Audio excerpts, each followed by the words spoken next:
Welcome to the Weekend Jazz Update with Horace Silver. On this week's episode, Horace Silver, his life and times and best hits. Few jazz musicians have had a greater impact on mainstream music than Horace Silver. He was one of the pioneers of hard bop. He was also known for his quirky, humorous style of playing. His styles encompassed a wide range of genres, from gospel music to Latin to Caribbean music. In later years, as an emerging saxophonist and pianist, he became immersed in boogie-woogie and blues and bop. He started out as a saxophonist, then switched to piano. One of his biggest influences was pianist Bud Powell. In 1950, he performed alongside a Stan Getz quintet. Joining him was bassist Joe Calloway and drummer Walter Bowden. Stan was so impressed by their playing that he hired them on the spot. So Silver began to tour with Stan Getz. He would also tour and perform at concerts around the city with musicians like Coleman Hawkins and Oscar Pettiford. He soon developed a reputation as a great blues pianist and for his compositions. In the mid-50s, he founded the jazz group the Jazz Messengers alongside Art Blakey. He then signed up with Blue Note Records and produced several albums under his own quintet, the Silver Quintet. Some notable hits included Six Pieces of Silver, Blowin the Blues Away, The Stylings of Silver, and others. So that was some insight into the life and times and best hits of Horace Silver. More details coming up. Also coming up, some trending festival and album news. Stay tuned to the Weekend Jazz Update with Horace Silver to find out more. We'll be right back after some music. And this is the Weekend Jazz Update with Horace Silver. On this week's episode, Horace Silver, his life and times and best hits. During this hour, we're going to be talking about his biography. Horace Silver was one of the leading composers and pianists from the Hall of Fame of Jazz. He was a pioneer of hard bop, also known for his quirky style of piano playing. He was influenced by several genres of music, from Latin to African to gospel music. He started out as a saxophonist, then switched to piano. One of his inspirations was pianist Bud Powell. He was discovered by saxophonist Stan Getz. He then moved to New York, where he started touring alongside Art Blakey. In the early 50s, he performed alongside a trio featuring himself on piano, Blakey on drums, and Percy Hart taking up bass. One of their notable albums recorded together was the Jazz Messengers. In 1956, he formed a new quintet, a hard bop quintet featuring the same players from the Jazz Messengers, with the exception of Art Blakey, who was substituted by Louis Hayes. In 1956, he started recording with Blue Note Records. During his time with Blue Note Records, he became one of the pioneers of the hard bop genre, which combined elements of rhythm and blues and gospel music with jazz. His playing style on the piano was also very innovative and won him nationwide fame with its range of innovative melodies and ideas. His quintets often featured up-and-coming stars from the jazz scene like Hank Mobley, Junior Cook, Blue Michelle, and others. Some of his albums at the time included Six Pieces of Silver, Blowin the Blues Away, Horace Silver and the Jazz Messengers, and more. In the 60s and 70s, he also became instrumental in many of the social and cultural changes that took place across the USA, writing songs about those events. He compiled some of his best works in light vein into an album called The United States of Mind in 1970 that featured the vocals of Andy Bay. He also experimented with philosophy at the time. One of his albums in that regard was Silver and Strings Play the Music of the Spheres, recorded in 1979.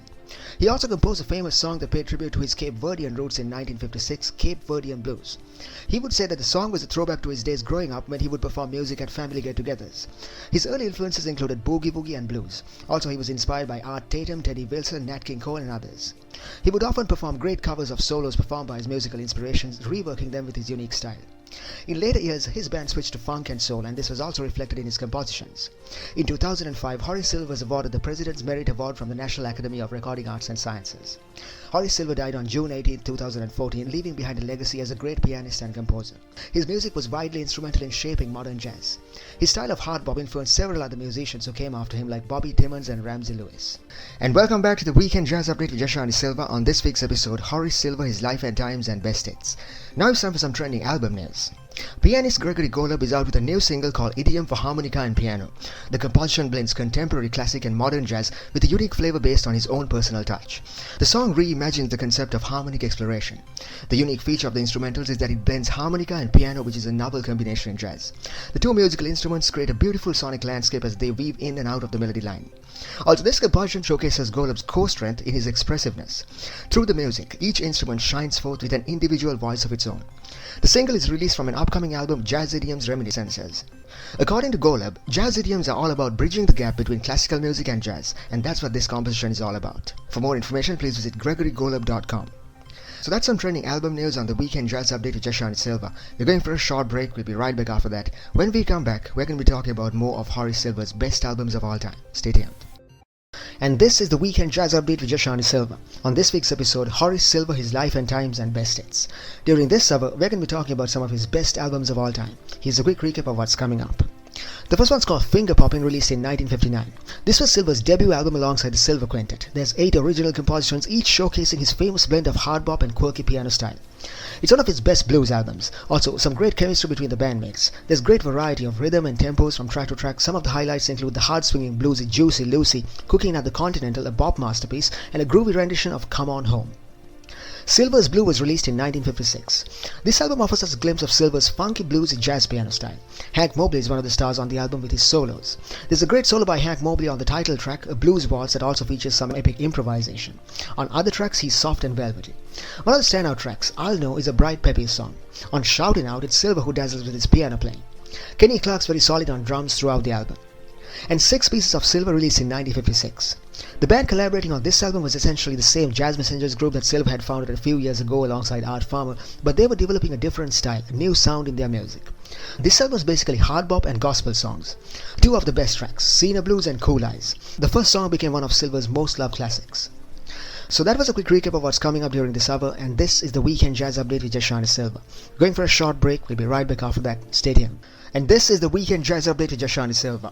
On this week's episode, Horace Silver, his life and times and best hits. During this hour, we're going to be talking about some of his best albums of all time. The first one's called Finger Poppin', released in 1959.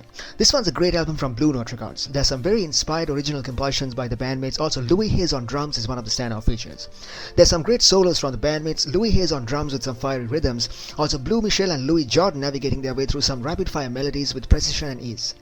Michel's especially great on the first track. He sets the pace and then Hank Mobley takes it up from there with a beautiful solo on saxophone. Also, the arrangements of the pieces, that's the renditions of the pieces with different instrumentals than the originals, are very creative and sophisticated. Finger Poppin' was also a great album that contributed to the founding of the bebop era of the time. Silver's Blue was released in 1956. This one's a great album from the blues genre. The bandmates eke out the meaning of the blues. There's also Hank Mobley, Donald Byrd and Joe Gordon at their best. One of the tracks, Hank's Tune, is an original composition by Mobley. The rest of the songs are covers of jazz classics. In Silver's hands, the classics turn into beautiful jazz renditions. In the manner of blues formats, the songs are played out as slow, leisurely pieces. That's true of the overall essence of the album, slow and laid back. There's also some very peppy tunes, Shoutin' Out, Hank's Tune and To Beat or Not to Beat. Silver drives the music with some very percussive piano, and he's joined by his drummers in like vein. Together, they thresh out the meaning of the blues from tune to tune.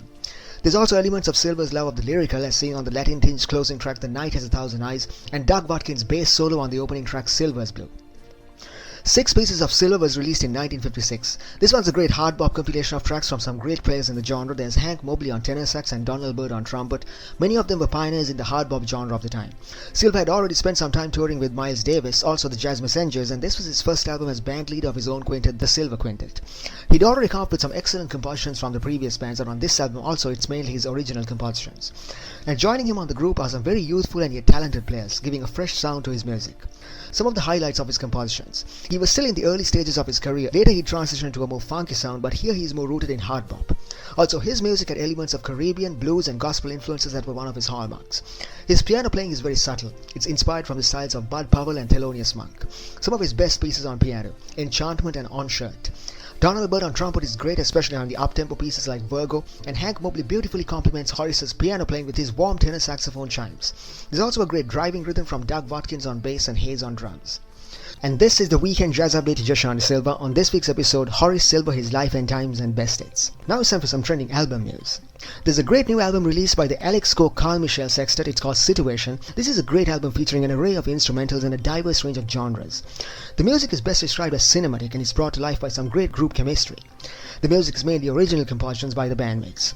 Sketchy is a quiet yet adventurous piece. The Seeker features a great fiery tenor saxophone piece. The title track, Situation, is a mysterious piece. Sea and Sky is an impressionistic piece. There's a great cover of 440 by Carla Bley, a haunting version of Wayne Shorter's Miyako, and a melancholy rendition of the classic Pines of Rome. Introduction to Aquarium is a mesmerizing piece taken from a 19th century musical suite. For more information, please visit www.carlmichael.com. So that was some trending album news on the Weekend Jazz Update with Horace Silver. We're going for a short break. We'll be right back after that. When we come back, we're going to be talking about some of Horace Silver's best albums of all time. Stay tuned.